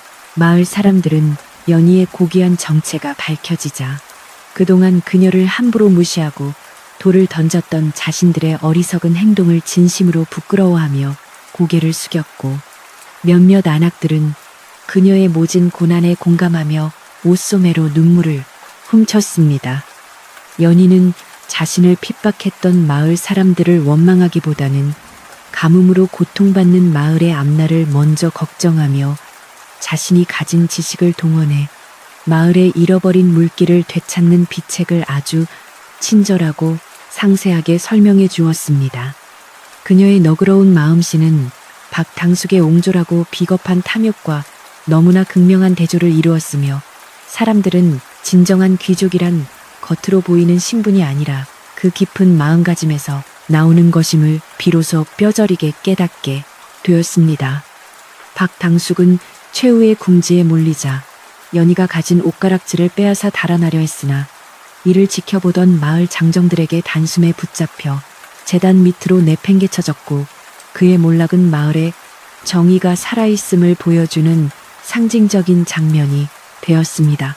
연희는 이제 마을 사람들을 직접 이끌고 뒷산 중턱에 있는 커다란 바위 아래로 향했는데 그곳은 박당숙이 마을 사람들 몰래 흙과 돌을 쌓아 교묘하게 수구를 막아놓았던 마을 물줄기의 발원지였습니다. 그녀의 명확한 지시에 따라 마을 청년들이 힘을 합쳐 가로막힌 커다란 돌을 치우고 쌓인 흙더미를 순식간에 걷어내자 막혀있던 물줄기가 거대한 굉음을 내며 터져나와 메마른 계곡을 따라 시원하게 쏟아져 내리기 시작했습니다. 사람들은 쏟아져 나오는 생명의 물을 보며 환호성을 질렀고 가뭄에 바짝 타들어가던 논밭으로 다시금 생기 넘치는 물길이 흘러가는 모습을 지켜보며 만순의 며느리가 진정한 마을의 구원자이자 보배임을 목청껏 칭송했습니다. 물줄기는 마치 연희의 억울했던 오랜 세월을 깨끗이 씻어내기라도 하듯 거침없이 산 아래로 흘러내렸고 그 맑은 물에 얼굴을 씻는 마을 사람들의 얼굴에는 수개월 만에 활짝 핀 웃음꽃이 가득 피어 올랐습니다. 물이 시원하게 흐르기 시작하자 만순의 집 마당에도 기분 좋은 습기가 스며들었고 그동안 연희가 정성껏 가꾸어온 작은 텃밭은 더욱 싱싱한 초록 빛깔을 내뿜으며 마을 전체의 희망과 풍요를 상징하는 장소로 자리 잡았습니다.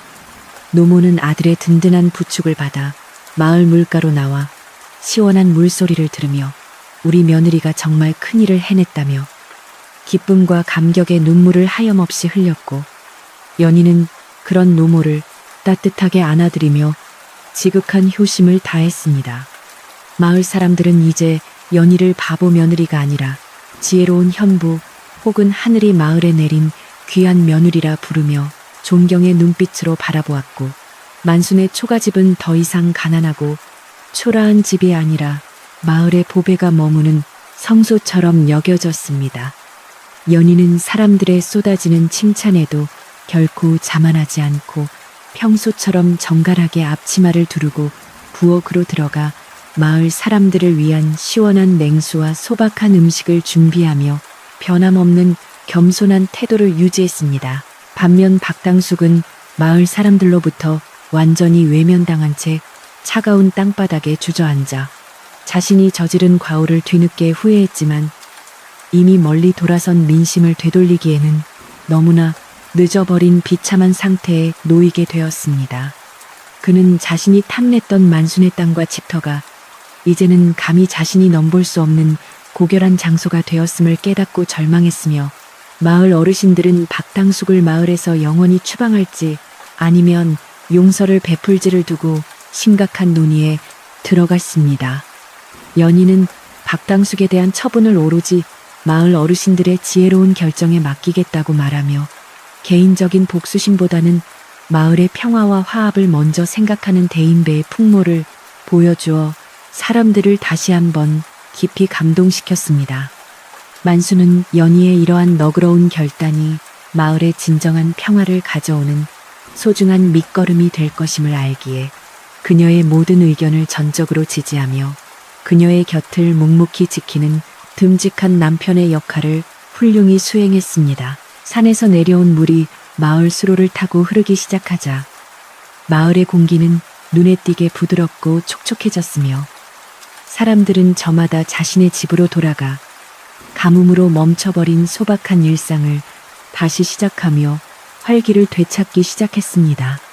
연희는 물길을 따라 마을 구석구석을 돌며 물이 고르게 전달되는지 세심하게 살피고 소중한 물을 아껴 쓰는 법과 농사를 짓는 새로운 선진 기술들을 사람들에게 전수하며 마을의 근본적인 발전을 위해 힘썼습니다.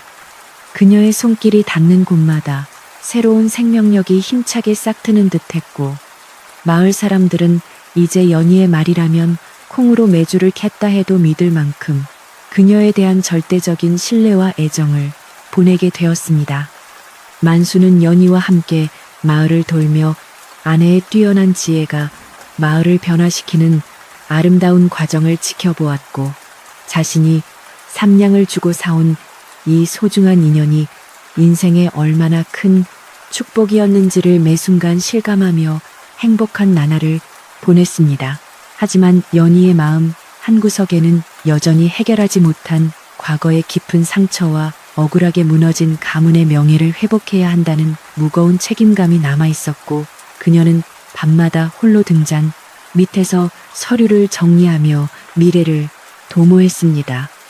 만수는 그런 연희의 고뇌와 소리 없는 눈물을 눈치채고 그녀에게 무슨 일이든 내가 목숨을 걸고 도와줄 준비가 되어 있다고 말했지만, 연희는 아직은 조용히 때를 기다리며 인내해야 한다며 만수의 손을 잡고 부드럽게 안심시켜 주었습니다. 연희는 자신의 정체가 중앙 정계에 알려질 경우 이 평화로운 마을이 다시 위험에 처할 수도 있음을 걱정하며 자신의 능력을 발휘하면서도 한편으로는 철저하게 신분을 숨기기 위한 세심하고도 치밀한 주의를 기울였습니다. 이 할머니는 연희의 일원 속 깊은 배려와 충심을 충분히 이해하고 그녀의 비밀을 끝까지 지켜주기 위해 마을 사람들에게 연희의 신분에 대해 절대 입조심할 것을 신신당부하며 그녀의 든든한 정신적 버팀목이 되어주었습니다. 마을에 물이 돌아온 것을 축하하고 천지신명께 감사를 표하기 위해 마을 사람들은 정성을 다해 큰 제사를 지내기로 결정했고, 연희는 그 제사의 제문을 직접 작성하며 마을의 제사를 도로고 안녕과 영원한 번영을 기원하는 깊은 정성을 보였습니다.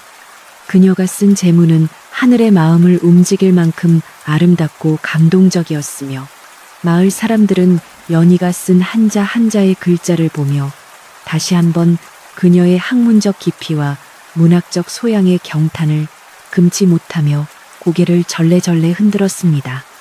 제사가 열리는 날 마을은 마치 명절처럼 축제 분위기에 휩싸였고, 만수는 아내를 위해 장터에서 제일 좋은 비단을 끊어 새 옷을 정성껏 장만하여 입혔으며, 연희는 그 옷을 입고 제단 앞에 서서 신비로우면서도 우아한 아름다움을 마음껏 뽐냈습니다.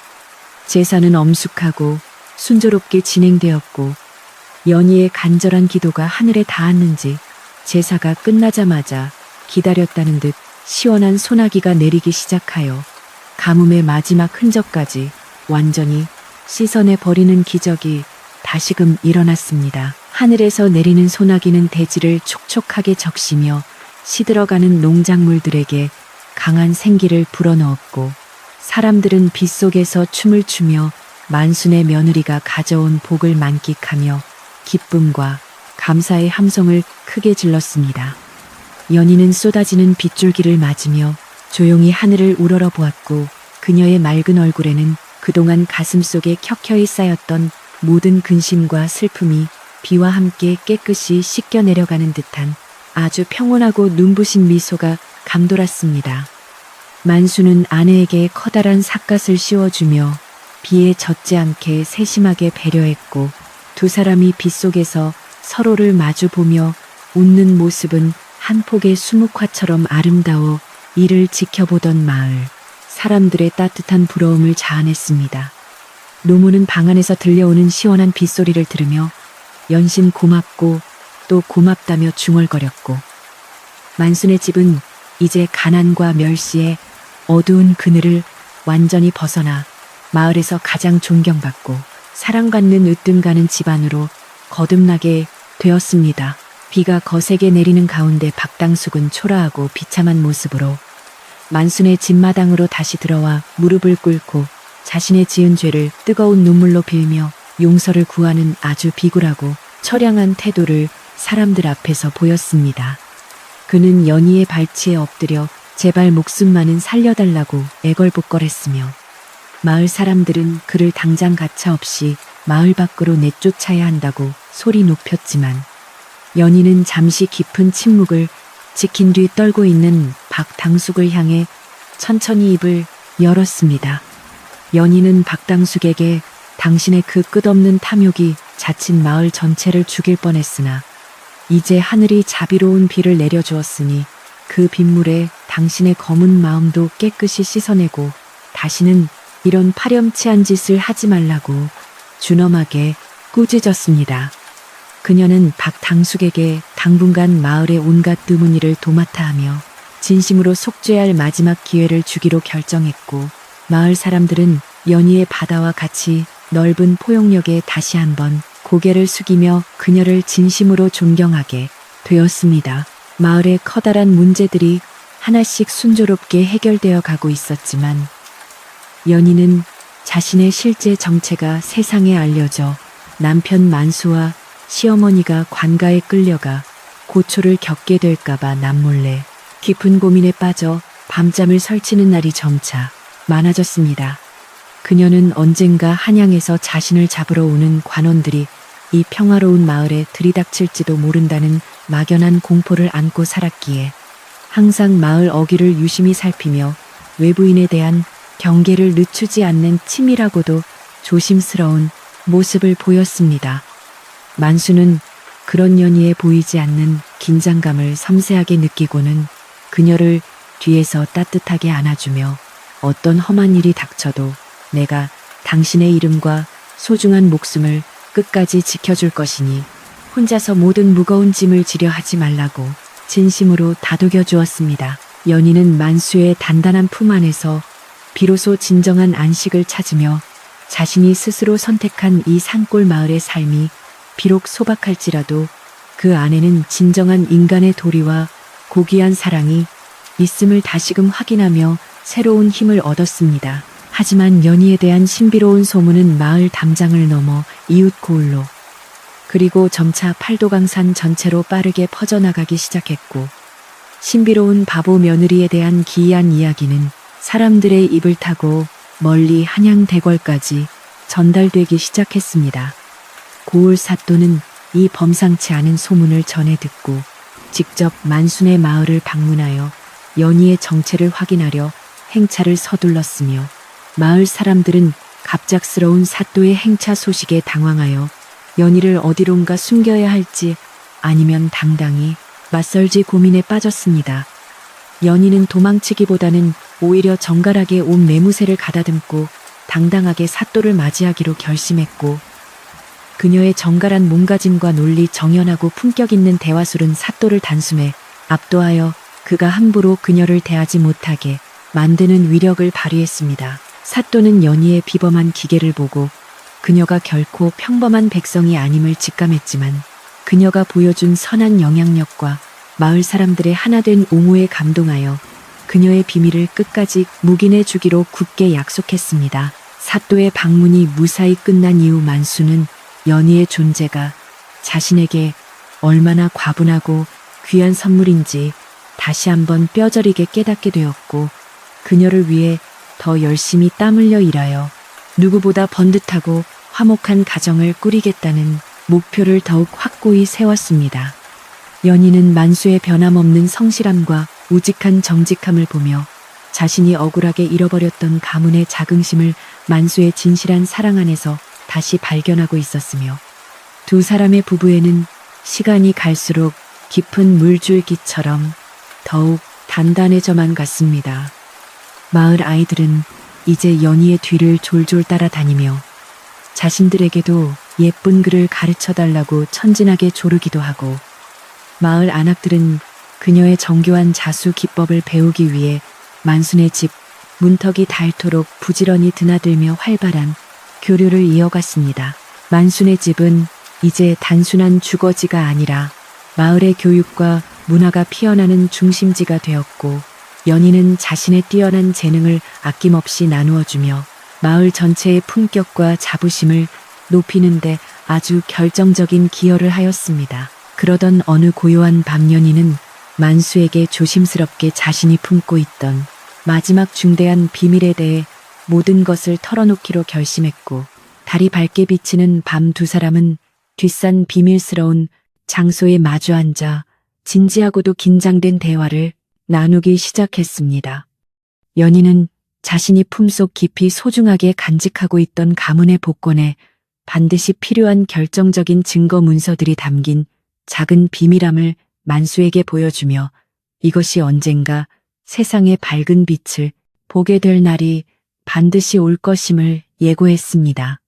그녀는 이 문서들이 만약 잘못된 악인의 손에 들어가게 되면 큰 재앙이 될 수 있기에 가장 믿음직한 만수에게 이것을 안전하게 보관해 달라고 간곡히 부탁했고, 만수는 그녀의 절대적인 신뢰에 감격하며 목숨을 걸고 이 문서를 지키겠다고 하늘에 맹세했습니다. 두 사람의 숭고한 약속은 밤하늘에 빛나는 별들이 증인이 되었고, 연희는 비로소 가슴속에 맺혔던 모든 마음의 짐을 만수와 함께 나누게 됨으로써 진정한 마음의 평화와 자유로운 안식을 처음으로 맛보게 되었습니다. 마을 사람들은 이제 연희를 중심으로 똘똘 뭉쳐 어떤 외부의 부당한 위협이나 달콤한 유혹에도 결코 흔들리지 않는 단단한 단결력을 보여주었고, 박 당숙조차 진심으로 개과천선하여 마을의 갖은 일을 앞장서서 처리하는 성실한 일꾼으로 변모했습니다.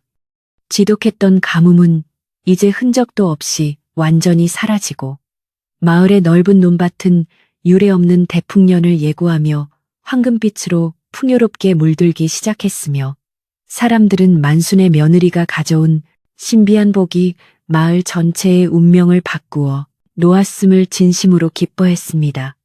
지혜로운 이 할머니는 마을 평상에 앉아 이 모든 놀라운 변화를 흐뭇한 미소로 지켜보며 만수와 연희가 만들어가는 이 아름다운 세상이 우리 마을의 영원한 전설로 남을 것이라며 담배를 한 모금 빨아들였습니다.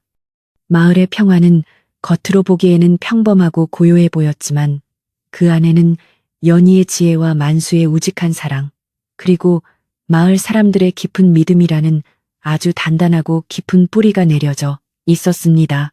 연희는 이제 자신의 정체를 마을 사람들 앞에 완전히 드러낼 마지막 준비를 마쳤고, 마을 사람들 앞에서 자신이 정확히 누구이며 왜 모진 풍파를 겪으며 이곳에 오게 되었는지를 정식으로 밝혀 모든 근거 없는 오해와 추측을 잠재우기로 결심했습니다.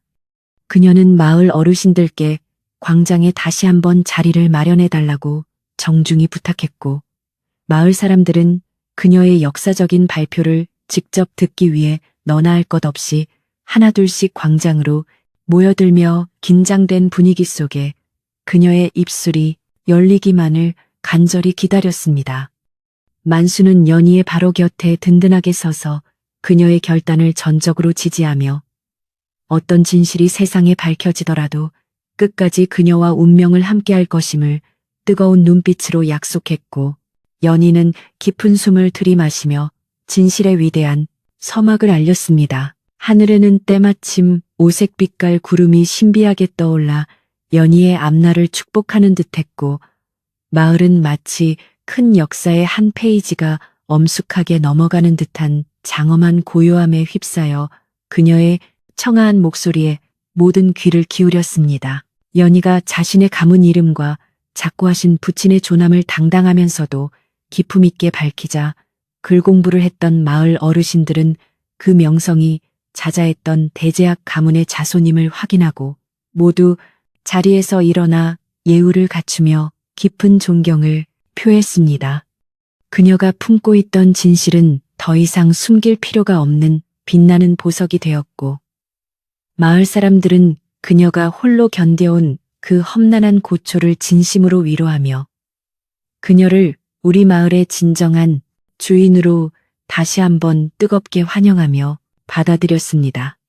이로써 연희의 정체는 명확하게 세상에 드러났고, 이제 그녀가 잃어버린 가문의 영광을 다시 되찾고 만수와 함께 진정한 행복의 터전을 일구어 나갈 빛나는 일만 남았음을 예고하며 마을에는 새로운 희망의 바람이 힘차게 불어오기 시작했습니다. 연희는 만수의 투박한 손을 꼭 잡고 모여든 사람들을 향해 우아한 감사의 인사를 올렸고, 만수는 그런 아내가 세상에서 가장 아름답고 자랑스럽게 느껴져 가슴 벅찬 감동을 느끼며 위대한 다음 장으로 나아갈 만반의 준비를 마쳤습니다.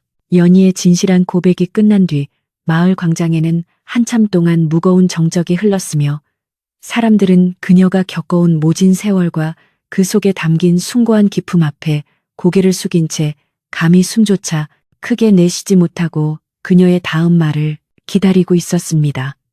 마을 사람들은 자신들이 그동안 바보라고 비웃으며 돌을 던졌던 여인이 실은 한양에서 이름난 대제학 가문의 귀한 자제였다는 사실에 큰 충격을 받았고 그녀가 보여준 깊은 배려와 용서의 진심으로 부끄러움을 느끼며 서로의 얼굴만 조용히 쳐다볼 뿐이었습니다. 맑게 갠 하늘 아래로 시원한 바람이 불어와 광장에 모인 사람들의 열기를 식혀주었지만 연희의 가슴 아픈 사연이 남긴 깊은 울림은 좀처럼 가시지 않았으며 마을의 공기는 이전과는 전혀 다른 신성하고도 따뜻한 기운으로 가득 차오르기 시작했습니다. 박당숙은 자신의 추악한 비리가 낱낱이 밝혀지자 흙빛이 된 얼굴로 땅바닥에 주저앉아 벌벌 떨며 주변 사람들의 따가운 시선을 피하려 애썼지만 이미 분노한 마을 사람들의 마음을 돌리기에는 그의 죄가 너무나 크고 깊었음을 뒤늦게 깨닫고 절망에 빠졌습니다. 그는 연희의 발치에 엎드려 목숨만은 살려달라고 애걸복걸하며 자신이 탐냈던 만순의 땅과 집터는 물론이고 그동안 마을 물길을 막아 가로챘던 모든 재산을 내놓겠다며 비굴한 모습으로 용서를 구했으나 마을 사람들은 차가운 냉소만을 보낼 뿐이었습니다. 만수는 아내의 곁에서 분노를 억누르며 박당숙을 내려다보았고 그동안 자신과 가족을 괴롭혔던 모든 악행이 오늘로써 끝이 났음을 직감하며 이제는 이 비열한 사내가 마을에서 마땅한 처벌을 받아야 한다고 단호한 어조로 어르신들께 말씀을 드렸습니다. 마을의 최고 어르신이니 할머니는 지팡이를 3번 크게 두드려 장례를 정돈한 뒤 박당숙을 향해 준엄한 꾸짖음을 내리셨는데 그 목소리에는 마을의 질서를 바로잡으려는 강한 의지와 지혜가 담겨 있어 모든 사람이 할머니의 판결에 귀를 기울였습니다. 이 할머니는 박당숙이 저지른 죄는 마을의 생명줄인 물길을 막아 사리사욕을 채운 것이기에 결코 가볍지 않으며 그가 겪어야 할 가장 큰 형벌은 마을 사람들의 신뢰를 잃고 고립되는 것이라고 말씀하시며 그를 당장 마을에서 영구히 추방할 것을 엄중히 선포하셨습니다. 박당숙은 이 할머니의 단호한 선고에 넋이 나간 표정으로 하늘을 우러러 보았지만 그를 동정하는 사람은 아무도 없었으며 그는 결국 자신의 보찜을 챙겨 마을 어귀를 지나 어두운 산길로 쫓겨나듯 도망치듯 떠나가야만 하는 비참한 신세가 되었습니다. 박당숙이 떠난 뒤 연희는 마을 사람들을 향해 부드러운 미소를 지으며 그동안의 오해와 서운함은 흐르는 물에 모두 씻어버리자고 제안했고 그녀의 너그러운 한마디에 긴장했던 사람들의 마음은 봄눈 녹듯 사르르 녹아내리며 광장에는 다시금 평화로운 웃음꽃이 피어오르기 시작했습니다. 마을 사람들은 저마다 연희에게 다가와 그동안의 무례함을 진심으로 사과하며 그녀를 우리 마을의 수호신이자 가장 귀한 며느리로 모시겠다고 약속했고 만수는 아내의 어깨를 든든하게 감싸 안으며 이 모든 영광을 아내의 지혜와 인내 덕분이라며 공을 돌렸습니다. 이제 마을에는 더 이상 바보 며느리는 없었으며 오로지 지혜롭고 자애로운 만순의 색시만이 존재하게 되었고 사람들은 그녀와 함께 마을의 무너진 법도와 인심을 다시 세우기로 마음을 모아 힘찬 박수를 보내주었습니다. 연희는 마을 사람들과 함께 다시 한번 산 중턱의 물줄기로 향하여 막혔던 수로를 완전히 정비하고 맑은 물이 마을 구석구석까지 고르게 흐를 수 있도록 세심하게 지시를 내렸으며 청년들은 신이 나서 커다란 바위를 옮기고 흙더미를 치우며 구슬땀을 흘렸습니다.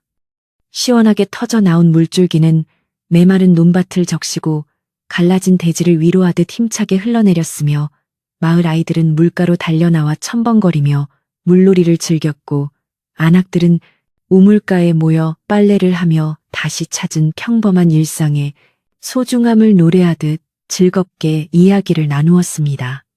가뭄으로 인해 죽어가던 들꽃들도 생기를 되찾아 방긋방긋 웃음 짓는 듯했고 마을 전체는 비로소 살아있는 생명체처럼 활기차게 숨을 쉬기 시작하며 연희가 가져온 축복을 온몸으로 만끽하는 아름다운 장관을 연출했습니다. 만순의 집으로 돌아온 연희와 만수는 제일 먼저 눈이 침침한 노모를 마당 평상에 모시고 정성스럽게 끓인 시원한 숭늉을 대접하며 그동안 걱정 끼쳐드려 죄송하다는 마음을 전했고, 노모는 며느리의 손을 꼭 잡고 연신 고맙다는 말을 반복하며 기쁨의 눈물을 닦았습니다.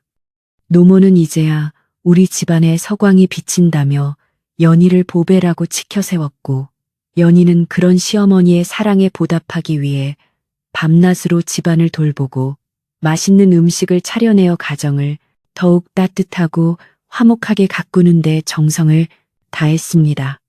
집안 곳곳에는 이제 근심의 그림자가 사라지고 밝은 햇살만이 가득했으며, 만수는 아내와 함께 마당을 정리하고 낡은 담장을 새로 보수하며 새로운 삶을 시작하는 설렘과 행복을 마음껏 누리며 입가의 미소가 떠나지 않는 나날을 보냈습니다. 어느 정도 마을에 큰 소동이 가라앉자 연희는 자신의 뛰어난 지혜와 재능을 숨기지 않고 마을의 발전과 평화를 위해 본격적으로 힘을 보태기 시작했는데, 그녀는 마을 안악들을 모아 정교한 자수 기술과 바느질법을 가르쳐 마을의 공동부를 창출할 기틀을 마련했습니다. 연희가 가르쳐준 자수 기법으로 만든 수건과 보자기들은 인근 장터에서 없어서 못 팔 정도로 큰 인기를 끌었고, 마을의 살림살이는 하루가 다르게 넉넉해졌으며, 사람들은 이 모든 변화가 연희의 손끝에서 시작되었음을 알고 그녀를 더욱 존경하고 따르게 되었습니다. 또한 연희는 틈틈이 마을 아이들에게 글을 가르치고 예절을 가르치며 마을의 앞날을 짊어질 인재를 키우는데도 소홀히 하지 않았으며, 그녀의 인자한 가르침 아래 마을은 배움에 열기로 가득 찬 품격 있는 고장으로 변모해 갔습니다. 여름의 끝자락 무더위가 한풀 꺾이고 선선한 가을바람이 불어올 무렵, 만순의 논에는 황금빛 벼이삭이 탐스럽게 고개를 숙였고 마을 전체는 유례없는 대풍년을 예고하며 수확이 바라며 기쁨을 준비하는 활기찬 분위기에 휩싸였으며, 연희는 직접 추수 준비를 진두지휘하며 일손을 도왔습니다. 만수는 아내의 지시에 따라 낫을 갈고 가마니를 준비하며 어느 때보다 풍성한 결실을 거둘 생각에 가슴이 벅차올랐고, 노모 또한 건강을 회복하여 마당에서 곡식을 말리는 일을 도우며 집안에 생기를 더해주었습니다. 마을 사람들은 이제 서로의 논밭을 먼저 돌보아주는 상부상조의 정신을 되찾았으며, 연희가 전수해준 선진 농사법 덕분에 수확량은 예년의 2배를 넘어서는 놀라운 성과를 거두어 마을 창고마다 곡식이 가득가득 쌓이는 기적 같은 풍경이 펼쳐졌습니다. 풍요로운 가을 수확을 기념하기 위해 마을 사람들은 역대 최대 규모의 잔치를 열기로 결정했고, 연희는 잔치 음식의 조리법과 행사 진행 과정을 하나하나 세심하게 살피며 마을 사람들 모두가 주인공이 되어 즐길 수 있는 화합의 장을 정성스럽게 마련했습니다. 잔칫날 마을 광장에는 구수한 고기 굽는 냄새와 고소한 전 부치는 향기가 진동했으며, 사람들은 정성껏 마련한 음식을 서로 나누어 먹으며 그동안 쌓였던 피로를 풀고 만순의 며느리에 대한 칭송과 감사의 인사를 아끼지 않았습니다. 연희는 화려한 비단옷 대신 정갈한 무명옷을 입고 사람들 사이를 누비며 음식이 부족하지 않은지 살피고 어르신들께 술을 따라드리며 겸손하고 따뜻한 면모를 보여주어 다시 한번 마을 사람들의 마음을 깊은 감동으로 가득 채워주었습니다. 잔치가 절정에 달했을 때 마을 사람들은 만수와 연희를 무대 중앙으로 모시고 두 사람의 깊은 사랑과 지혜를 기리는 헌사를 바쳤으며, 만수는 아내의 손을 꼭 잡고 앞으로도 우리 마을의 평화와 안녕을 위해 최선을 다해 살아가겠노라고 다짐하여 사람들의 뜨거운 박수 갈채를 받았습니다. 이 할머니는 흐뭇한 미소로 두 사람을 바라보며 이제 우리 마을에 진정한 복덩이가 들어왔으니 앞으로 100년 동안은 가뭄 걱정 없이 평화롭게 살 수 있을 것이라며 축복의 말씀을 남기셨고 사람들은 보름달 아래서 춤을 추며 축제를 즐겼습니다.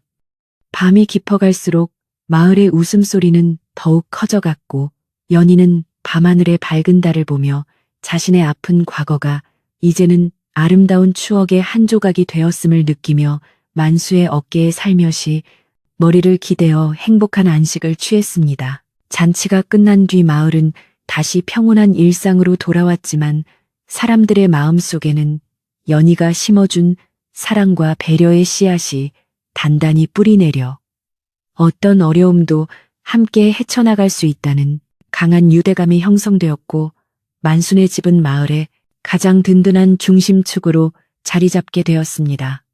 연희는 매일 아침 일찍 일어나 마을 샘터로 나가 물의 상태를 살피고 가뭄의 징조가 보이지 않는지 꼼꼼히 체크하며 마을의 안전을 책임지는 파수꾼 역할도 자처했으며 사람들은 그녀의 부지런함에 감탄하며 자신들도 마을 일에 적극적으로 동참하기 시작했습니다.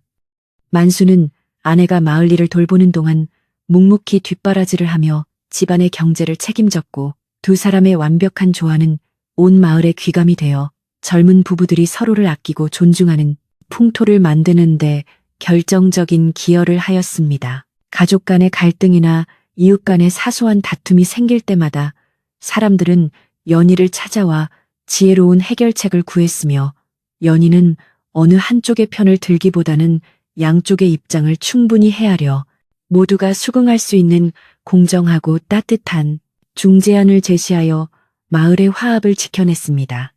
그녀의 한마디 한마디에는 법도와 인자가 조화롭게 섞여 있어 아무리 완고한 사람이라도 그녀 앞에서는 고개를 숙이고 자신의 잘못을 뉘우쳤으며 마을은 점차 범죄도 다툼도 없는 평화로운 이상향의 모습으로 변모해 갔습니다. 연희는 자신이 가진 명문가의 지식과 교양을 오로지 이 소박한 마을 사람들의 행복을 위해 사용하며 겉으로 드러나는 화려함보다는 내면의 충실함이 주는 진정한 가치를 삶의 실천을 통해 직접 보여주어 많은 사람에게 깊은 깨달음을 주었습니다. 그러던 어느 날 연희의 뛰어난 재능과 선행의 간복한 고을 사또가 그녀를 정식으로 치하하기 위해 큰 상을 내리기로 결정했다는 소식이 전해졌으나 연희는 자신은 그저 남편을 돕고 마을을 사랑하는 평범한 안악일 뿐이라며 상을 정중히 사양하는 고결한 태도를 보였습니다.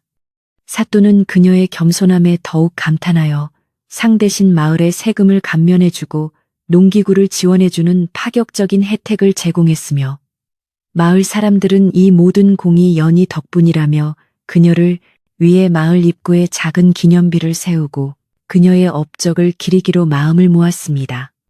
연희는 기념비보다는 마을 사람들이 서로를 위하는 마음이 더 소중하다고 말하며 그 돈으로 마을에 공동 우물을 하나 더 파서 물 걱정 없는 마을을 만드는 데 사용하게 함으로써 진정한 지도자의 덕목이 무엇인지를 다시 한번 세상에 증명해 보였습니다. 겨울이 다가오자 연희는 마을 노인들이 추운 겨울을 따뜻하게 보낼 수 있도록 공동 사랑방을 수리하고 솜을 넣어 두툼한 옷을 지어드리는 등 소외된 이웃을 돌보는 일에 정성을 다했으며 그녀의 따뜻한 손길은 얼어붙은 사람들의 마음을 녹이는 가장 강력한 난로가 되었습니다.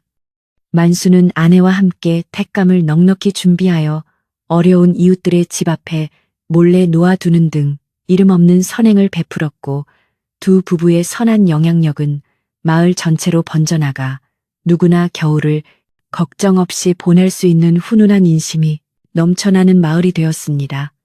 노모는 방 안에서 따뜻한 화로를 마주하고 앉아 우리 며느리 덕분에 올겨울은 봄날 같구나 하며 즐거운 노래를 흥얼거렸고 연희는 그런 시어머니의 다리를 주물러드리며 가족의 정을 나누는 소중한 시간들을 차곡차곡 쌓아갔습니다. 눈이 내리는 어느 고요한 밤 연희는 만수에게 이제 자신의 정체에 대한 불안감이 완전히 사라졌음을 고백하며 자신을 삼냥에 사온 그날의 인연이 사실은 하늘이 맺어준 가장 필연적인 기적이었음을 눈물 섞인 목소리로 이야기하며 만수의 손을 꼭 잡았습니다.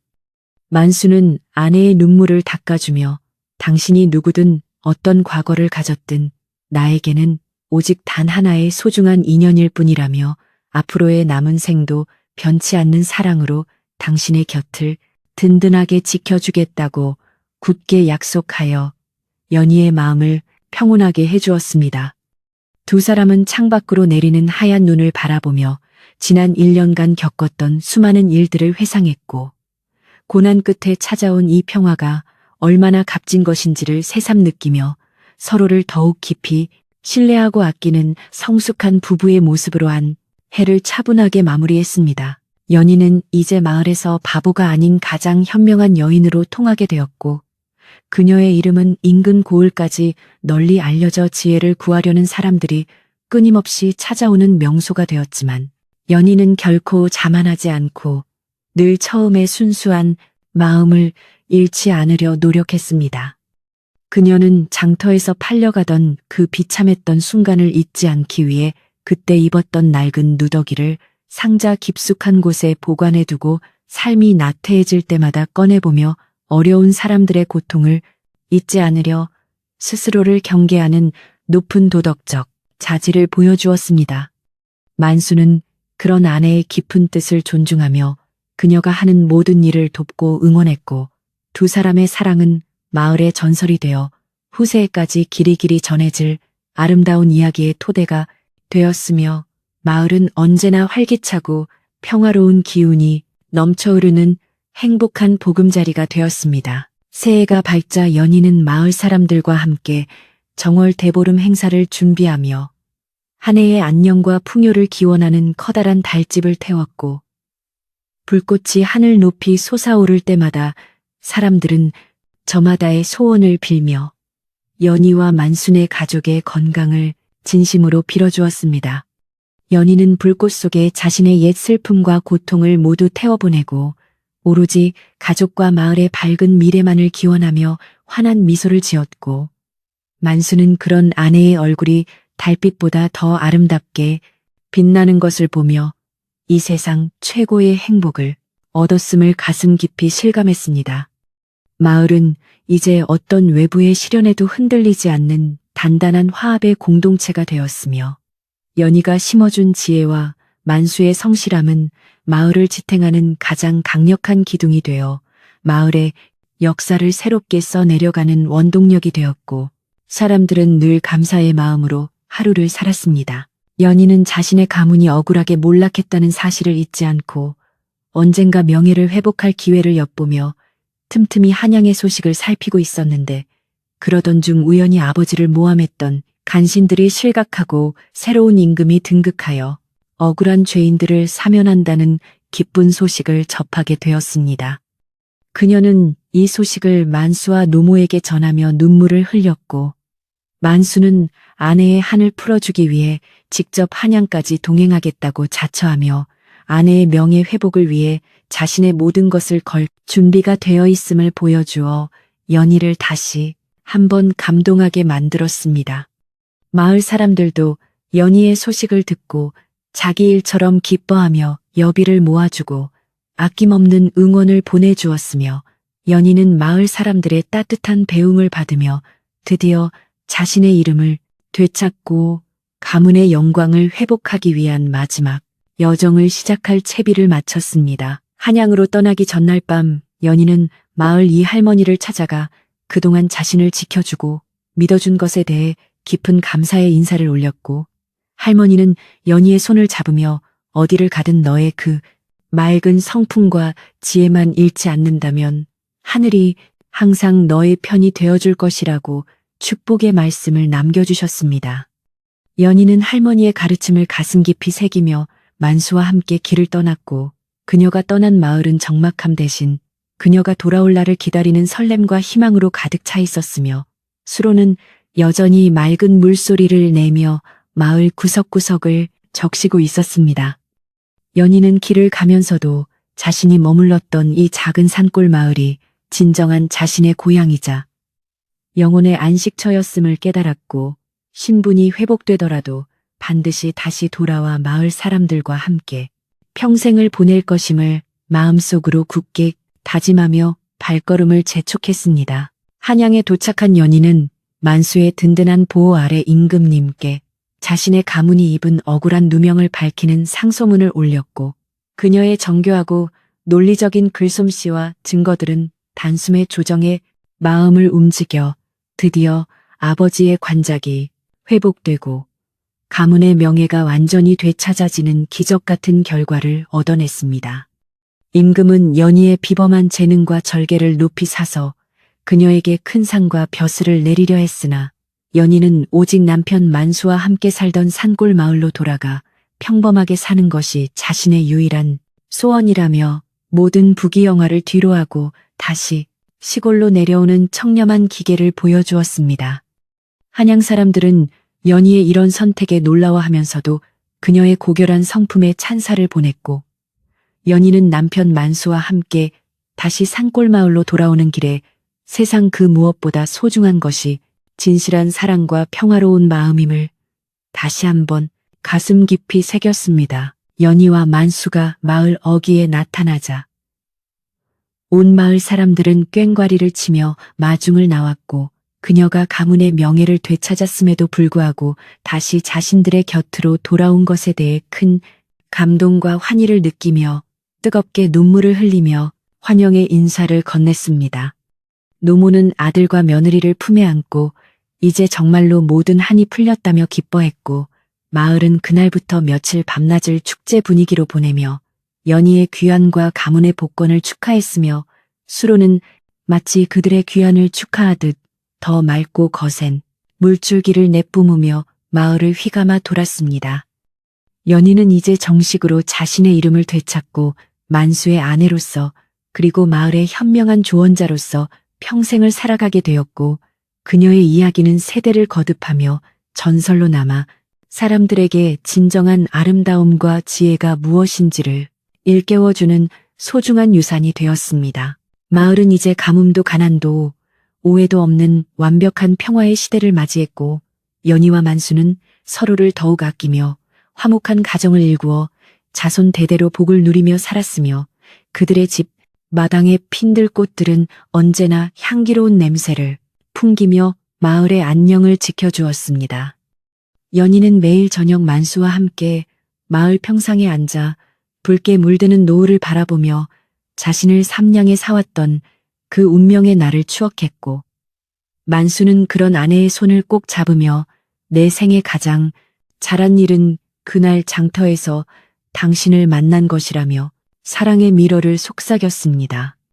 마을의 물소리는 밤마다 자장가처럼 고요하게 울려 퍼졌고 사람들은 더 이상 불안해하지 않고 단잠에 들 수 있었으며 연희가 가져온 지혜와 평화는 영원히 마르지 않는 샘물처럼 마을 사람들의 가슴 속에 도도하게 흐르며 아름다운 삶의 향기를 전해주었습니다. 한양에서 가문의 명예를 되찾고 모든 부귀영화를 뒤로한 채 돌아온 연희와 만수를 맞이한 것은 노랗게 익어가는 들판과 시원하게 쏟아지는 마을의 물줄기였습니다.